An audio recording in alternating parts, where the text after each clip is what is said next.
वैसे लोगों को आप लाठी चार्ज उनको सरकार मेरिट और नॉन मेरिट। भैया जी इसमें बहुत बड़ा घोटाला हुआ है। एक कहावत है कि आन्हर देश में काना राजा, कभी सुने हैं ऐसा? अरे मर्दे वहां प्रेग्नेंट महिलाओं को मारा पीटा गया है। जी नमस्कार, स्वागत है आपका। मैं हूं अविनाश भट्ट। आज फिर एक नए बैकग्राउंड के साथ मैं हाजिर हूं आपकी सेवा में। हमारे गांव में एक कहावत है कि आन्हर देश में काना राजा, कभी सुने हैं ऐसा? बिल्कुल सुने होंगे। अगर आप बिहार से होंगे या इस पूरे प्रदेश के आसपास से होंगे तो ये कहावत जरूर सुने होंगे। इस कहावत का सारांश क्या है समझते हैं? इस कहावत का सारांश ये है कि जहाँ की जनता अंधी होती है, ठीक है ना, वहाँ का राजा काना होता है। जी मैं फिर से अपने तमाम दर्शकों का ध्यान ले जाना चाहूँगा STET के छात्रों पर। कौन है ये छात्र, कहाँ से आते हैं ये आंदोलनकारी छात्र? दुर्भाग्य है बिहार का, और दुर्भाग्य है इस पूरे प्रदेश का, और दुर्भाग्य है इस प्रदेश में रहने वाले छात्रों का, अभ्यर्थियों का, जो परीक्षा की तैयारी भी करते हैं, पढ़ाई भी करते हैं, और पहले परीक्षा देते हैं, फिर आंदोलन करते हैं, फिर लाठी खाते हैं, और फिर क्या होता है? फिर हमारे महामहिम मुख्यमंत्री महोदय नीतीश कुमार जी उनको नियुक्ति पत्र देते हैं कि चलिए भाई आप शिक्षक हो गए। आप एक बात बताइए, जिस समाज में, जिस राज्य में और जिस प्रदेश में एक शिक्षक कैंडिडेट कह लीजिए आप, जब उसकी कोई इज्जत नहीं है, उसको जब सड़क पर दौड़ा दौड़ा कर मारा जाता है, तो उस राज्य का विकास कैसे होगा? कभी कभी लगता है कि इस पूरे हिंदुस्तान के विकास श्रृंखला में सबसे नीचे हमारा बिहार ही क्यों है। इसके पीछे बहुत सोचने की आवश्यकता है। बिहार इसलिए भी है क्योंकि यहाँ जो लोग सत्ता और शासन को कंट्रोल करते हैं, वो लोग कभी चाहते ही नहीं हैं कि एक सामान्य वर्ग का बच्चा उठकर उनके बीच आए। इसीलिए शायद बिहार इतना पीछे है। चलिए विस्तृत जानकारी देते हैं हम आपको। दुर्भाग्य है बिहार का कि ऐसे तो यहाँ तो कोई वैकेंसी आती नहीं है। साल 2 साल 5 साल में कभी एक वैकेंसी आ जाए तो आ जाए। इस बार भी कुछ वैसा ही सिलसिला सामने नज़र आ रहा है। ये TET 2019 वाली वैकेंसी की बात है। अब ये वैकेंसी क्या है भैया? तो 37,440 पदों के लिए वैकेंसी आती है बिहार सरकार के अंतर्गत। उनका मानना है कि आप TET का एग्ज़ाम दीजिए, आप अभ्यर्थी बनिए, आप पास करिएगा, तब आपको नियुक्ति पत्र देंगे और तब आपको पदभार मिलेगा कि आप एक अच्छे और कुशल शिक्षक बनकर अपने समाज में रहने वाले बच्चों को अच्छा मार्गदर्शन देंगे, और तभी जाकर हमारा बिहार महान बनेगा। पर क्या ये बिहार ऐसे ही महान बन जाएगा? हमारे आपके जद्दोजहद करने के बाद, बच्चों को 3-3 साल लगातार पढ़ाई करने के बाद, TET की तैयारियां करने के बाद, 15-15 विषयों की परीक्षा देने के बाद जब रिजल्ट आता है तो उन्हें मेरिट और नॉन मेरिट में बांट दिया जाता है। अब मुझे एक बात बताइए कि जो लोग क्वालिफाइड हैं, क्वालिफाइड क्या होता है? ये एक इंग्लिश शब्द है क्वालिफाइड। क्वालिफाइड को शायद हम लोग हिंदी में यही कहते हैं कि वो जो है प्रबल दावेदार है उस चीज़ का जिस चीज़ की उसने परीक्षा दी, उसमें वो क्वालिफाइड है, तो इसीलिए वो सरकार की नज़र में उसको नियुक्ति पत्र मिलना चाहिए, वो शिक्षक हो जाएंगे। आप हमको एक चीज़ समझाइए कि एक क्वालिफाइड अभ्यर्थी या एक क्वालिफाइड छात्र को आप मेरिट और नॉन मेरिट में कैसे बांट सकते हैं? जब पूरे राज्य का छात्र, जब पूरे राज्य का TET का अभ्यर्थी बच्चा खड़ा होकर सड़कों पर ये कह रहा हो कि भैया जी इसमें बहुत बड़ा घोटाला हुआ है, तो फिर सरकार कान में तेल डाल के सोई काहे है? उसको सोचना चाहिए कि जब इतने सारे लोग एक ही जगह खड़े होकर और एक ही बात को लेकर नारे लगा रहे हैं, तो क्या हमारी जवाबदेही नहीं बनती है कि उस पर एक सरकार के द्वारा एक निष्पक्ष कार्रवाई की जाए? उतना ही नहीं, जब लोग आंदोलन करते हैं सरकार के खिलाफ, तब क्या होती है आपको बताता हूँ सिलसिलेवार ढंग से। बीते दिन पटना में कुछ TET के छात्र जो काफ़ी परेशान थे रिजल्ट के आने से, उन्होंने कोशिश की कि वो शिक्षा मंत्री विजय कुमार चौधरी जी से जाकर मिले, मगर हुआ क्या कि विजय कुमार जी तो ठहरे शिक्षा मंत्री। अरे भाई, बिहार में मंत्री होने का मतलब समझते हैं आप? हैं? आदमी फॉर्चूनर से नीचे वाला बात नहीं करता है यहाँ। तो फॉर्चूनर वाला आदमी से मिलने जाइएगा, साइकिल चलाने वाला आदमी कॉलर फटा हुआ, तो कैसे मिल लेगा वो आपसे? इसके लिए वो बिहार पुलिस को भेजेगा बाहर, कांस्टेबल को, और उसके पास रहेगा लाठी। वो कहेगा भैया ये ऐसा है कि आप यहाँ से तेजी से निकलिए, नहीं तो हम आपको लाठी से डेंगा देंगे। तो वैसा नपुंसक सरकार को हम एक शब्द कहना चाहेंगे कि अगर आपको इस बात का गुमान है कि आप सत्ता और सरकार में हैं, तो आप पब्लिक को कुछ भी कर दीजिएगा, इन छात्र छात्राओं के साथ बदसलूकी कीजिएगा, इसको जेल में भर दीजिएगा, लाठी से मारिएगा, 5-5 घंटा 6-6 घंटा बिना पानी के हाजत में बंद कर। अरे क्रिमिनल था जी, हैं? नीतीश बाबू कहाँ सोए हुए हैं मर्दे आप भी, हैं? कितना आशा उम्मीद के साथ आपको जनता जिताया, आप तो बस कुर्सी को लेकर पड़े हुए हैं। आपको तो बस केंद्रीय मंत्रिमंडल में अपना मंत्री चाहिए, आपको यहाँ की जनता का कोई परवाह नहीं है। कब बात करेंगे आप उन छात्रों की, हैं? जो पिछले 3 साल से लगातार प्रयत्न कर रहे हैं, प्रयत्न ही नहीं कर रहे हैं। मैं आपको पूरा डाटा बताता हूं कि किस तरीके से छात्रों के साथ, अभ्यर्थियों के साथ जुल्म कर रही है ये सरकार।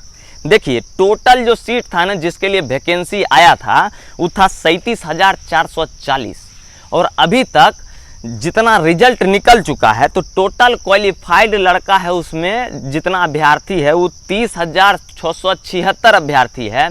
अब एक चीज़ बताइए, जो लोग क्वालिफाइड है, तो क्वालिफाइड है मतलब वो पास कर चुका है। वो एग्ज़ाम जब पास कर गया तो फिर उसको मेरिट और नॉन मेरिट में कैसे बांट सकते हैं आप? जब छात्र सड़क पर खड़ा होकर बोल रहा है कि इस पूरे तंत्र में बैकडोर से लोगों को घुसाया गया, बहुत तरह की धांधलीबाजी हुई, बहुत तरह का भ्रष्टाचार हुआ, पैसे लेकर क्वालिफाइड कराया गया, मेरिट और नॉन मेरिट में बांटकर लोगों को हटा दिया गया, और आज लाठी चार्ज करके उन्हें भगा रहे हैं आप।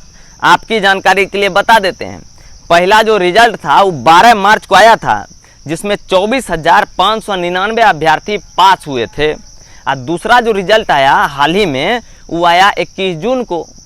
21 जून याद है? नहीं याद है? याद दिलाते हैं।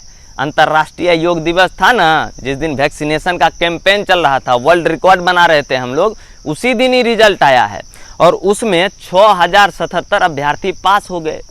अब उस दिन हुआ क्या, अब जो बचल वैकेंसी है, जो वैकेंट प्लेस है 6,764, अब जो लोग पास हुए उसको तो नियुक्ति मिला नहीं, और क्वालिफाइड लोग जो हो चुके हैं 20,000, उनको सरकार मेरिट और नॉन मेरिट में बांट दिया। अब बताइए, जो क्वालिफाइड है उसको मेरिट और नॉन मेरिट में बांटने का क्या मतलब बनता है? ऊपर से जब छात्र और अभ्यर्थी इस बात को लेकर आपसे बात करने गए, अरे महाराज क्या है जी आप?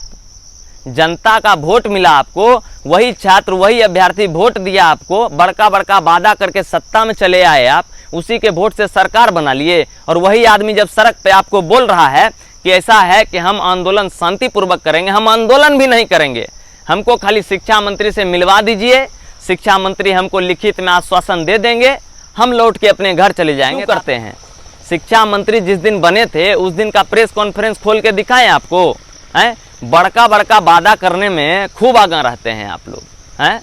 अब वादा जब पूरा करने का वक्त आता है तुरंत में फेल, ऐसे कैसे भाई? है ना, जनता समझ रही है और युवा भी समझ रही है बिहार की कि क्या कर रहे हैं आप, तो इस चीज़ को कभी मत भूलिएगा, ठीक है? और ये जो जुल्म कर रहे हैं ना छात्रों पर या अभ्यर्थियों पर, पता है, हम अपनी जनता को बताना चाहते हैं, अरे मर्दे वहाँ प्रेग्नेंट महिलाओं को मारा पीटा गया है, अभ्यर्थियों को लाठी मार मार कर उसके पांव हाथ तोड़ दिए गए हैं। जो आंदोलनकारी शांति से आंदोलन कर रहे थे उनका मोबाइल छीनकर 5 से 6 घंटा सेल में बंद कर दिया है। सेल का मतलब समझते हैं? जेल में, वहीं थाना में वो पार्ट होता है, जैसे कोई बड़का अपराधी होता है ना जो मर्डर उडर करके जाता है, तो उसको पकड़ के ना प्रभारी सेल में बंद कर देता है, और सेल में तनिए को जगह रहता है, उसी में सिमट के रहता है आदमी। अब बताइए, 5-6 घंटा पानी तक पीने को नहीं दिया, सेल में बंद कर दिया, भाई कितना बड़ा अपराध कर दिया था जो ऐसा कर दिए थे। ये जो सत्ता का हनक है ना आप लोगों के अंदर, इसको जल्दी बाहर करिए, नहीं तो इस साइड इफेक्ट हो जाएगा, हम अभी बता रहे हैं। और जब तक नहीं बाहर करिएगा तब तक इस राज्य का विकास संभव नहीं है। और आप लोग की तरह निकम्मी सरकार और आप लोगों की तरह निकम्मे राजनेता जो उतने बड़े बड़े कुर्सियों पे बैठ जाते हैं, शिक्षा मंत्री हो गए मर्द, क्या क्वालिफिकेशन है आपका, हैं? अब देखिए इस पे बात करेंगे तो आपको तिरतिरी लग जाएगा, हैं? मगर भाई शिक्षा मंत्री बनाए ना भाई, हमारे लोकतंत्र में क्वालिफिकेशन मैटर नहीं करता है, सामाजिक अनुभव मैटर करता है। तो जब शिक्षा मंत्री आप बन गए, इतनी बड़ी बड़ी बात बोल रहे थे, तो आज इम्प्लीमेंट करिए उसको। तो जब इम्प्लीमेंट करने का समय आया तो फिर आप लाठी चार्ज करवा रहे हैं। इसी दिन के लिए शिक्षा मंत्री बने थे आप विजय बाबू, तो थोड़ा देखिए, समझिए, जनता की भावनाओं के साथ खेलना बंद करिए, ये सब बहुत गलत बात है। आपको मैं बता दूं, सेकेंड रिजल्ट 21 जून को आया और क्वालिफाइड को जो है मेरिट और नॉन मेरिट में बांट दिया गया। अब बताइए, एक ही घर में अगर 5 कैंडिडेट है, 5 पास हो गया, अब हुआ क्या, 5 गो में से 2 गो को मेरिट में कर दिए और 3 गो को अनमेरिट में कर दिया। बताइए, पास कैंडिडेट को मेरिट अनमेरिट किस बात की भाई, वो तो पास है, उसको आप नियुक्ति पत्र दीजिए, उसको आप बोलिए कि ठीक है सर जाइए, आपका वहां काम करिए, वहां जाके वहां पढ़ाइए बच्चों को। एक शिक्षक को, एक सामाजिक प्राणी जो हमारे आपके बीच, आपके हमारे समाज में, स्कूल में पढ़ाता है, बच्चों को संस्कार देता है, वैसे लोगों को आप लाठी चार्ज कर रहे हैं। दिव्यांग वहां शिक्षक सर, दिव्यांग लोगों को लाठी से मार मार कर इन लोगों ने क्या नहीं, कितना गंदा बदसलूकी किए ये लोग पटना में पिछले दिनों। मतलब आप न्यूज देख लीजिएगा ना सर, एकदम दिमाग खराब हो जाएगा आपका। यही है सरकार, सुशासन बाबू, यही है आपका सुशासन। अरे नाम का सुशासनगिरी बंद करिए, ठीक है ना। बड़का बड़का खाली हाँकते जो है ना आप लोग, सब जितना नेता है ना देश का, सब मोदी जी वाला राह पे चल दिया है। तो थोड़ा सा कंट्रोल करिए उसको। बड़का कहाँ कितना लंबा फेंकते हैं वो, बोलने घड़ी तो सब कुछ बोल लेते हैं, अब काम करे घड़ी फैल। टीईटी एक बहुत बड़ा मुद्दा है, मैं अभी भी सरकार का ध्यान वहां ले जाना चाह रहा हूं। अगर आपका दिन सोच है, अगर आप सत्ता में चैन सुख से रहना चाहते हैं, बड़े आंदोलन को नहीं देखना चाहते हैं, तो इतना करना बहुत इम्पोर्टेंट है। और हक का मांग रहा है कोई, हराम का नहीं मांग रहा है आपसे। उसने पढ़ाई की है 3-3 साल, तब जाकर क्वालिफाइड हुआ है। अरे तो शायद संजोग कभी वैकेंसी निकलता है बिहार में, ऐसा थोड़ी ना कि रोज वैकेंसी निकल रहा है और लोग रोज पास करके सरकारी नौकरी पा रहे हैं। 2 साल 3 साल में एगो वैकेंसी निकलता है। बताइए, टीईटी 2019 वाला वैकेंसी है और 2021 तक लोग इसके लिए लाठी खा रहे हैं सड़क पर। अब इसके लिए कोई सवाल नहीं पूछेगा, इसलिए सवाल नहीं पूछेगा कि सबका मुंह जो है ना नोटों के बंडल से भर दिया गया है। हमारा नोट के शौक नहीं है, हमारा आप लोगों का प्यार मिल जाता है ना, आप लोगों का स्नेह मिल जाता है, उतने में हम गदगद हो जाते हैं। ठीक है, हमको बड़का नेता नहीं बनना है, पर हम एक चीज जरूर जानते हैं कि अगर कोई गलत करेगा, अगर उन युवाओं के साथ, उन अभ्यर्थियों के साथ, उन छात्रों के साथ अगर आप ये दुश्मन वाला रवैया नहीं सीधा करिएगा, इसको ठीक नहीं करिएगा, तो बहुत बड़ा आंदोलन का आगाज होगा। इस बात को आप याद रखिएगा। और जिस तरीके से पिछले दिनों पटना में आप इको पार्क के सामने, सचिवालय के सामने जो डेंगाए हैं ना सबको, वो भूलेगा नहीं दर्द। क्या लगता है सरकार में आ गए तो कुछ करेंगे हैं? ओ महाराज, कुछ महीना पहले चुनाव का समय था, हाथ जोड़ जोड़ के भर जिला में घूम रहे थे, हैं वोट दीजिए वोट दीजिए। अब वोट दे दिया तो फिर गोल, शर्म मरने आता है। क्या नेता हैं आप लोग, बताइए भाई। मेरे बंधुओं, मेरे बिहार वासियों, मेरे एसटीटी के भाई बहनों, एक बात हमेशा याद रखिएगा, ये सत्ता, ये सरकार सिर्फ अपना उल्लू सीधा करने के लिए ये सब कुछ करती है, ठीक है ना। आप मेहनत किए हैं, आपके मेहनत का फल आपको जरूर मिलेगा, ठीक है ना। सरकार कहीं कुछ नहीं कर सकता है। आप आंदोलन करिए। अरे कितना लाठी मारेगा जी, हैं? जान मार देगा, देख लेंगे, मगर आंदोलन करेंगे। पास हैं तो हमको नियुक्ति चाहिए, ठीक है। और ये राजनीति वाला खेला नहीं चलेगा। मिलिए लोगों से, जनता के बीच आइए। एसी रूम में बैठल बैठल बोर नहीं होते हैं जी आप लोग कभी, हैं? नेता है कि नेता है, हमको तो कुछ समझे नहीं आ रहा है। दूर मर्द भाई साहब, बहुत बहुत धन्यवाद आपका। और एक चीज हमेशा याद रखिएगा, आपका भाई जिगरा वाला है, ऐसा ही वीडियो लेकर आएगा और आपके साथ है। जो आम नागरिक के साथ दिक्कत होगा ना, हम खड़ा रहेंगे, वहीं मिलेंगे आपको। हमारा चैनल सब्सक्राइब करिए, शेयर कीजिए, लाइक करिए, कमेंट करिए, और कुछ भी कमेंट आए मन में उसको बताइए। कोई भी ऐसा टॉपिक हो जहां तक हम नहीं पहुंच पा रहे हैं उसको समझाइए, उसके लिए बात करिए, उस पर बात होगी आगे। धन्यवाद।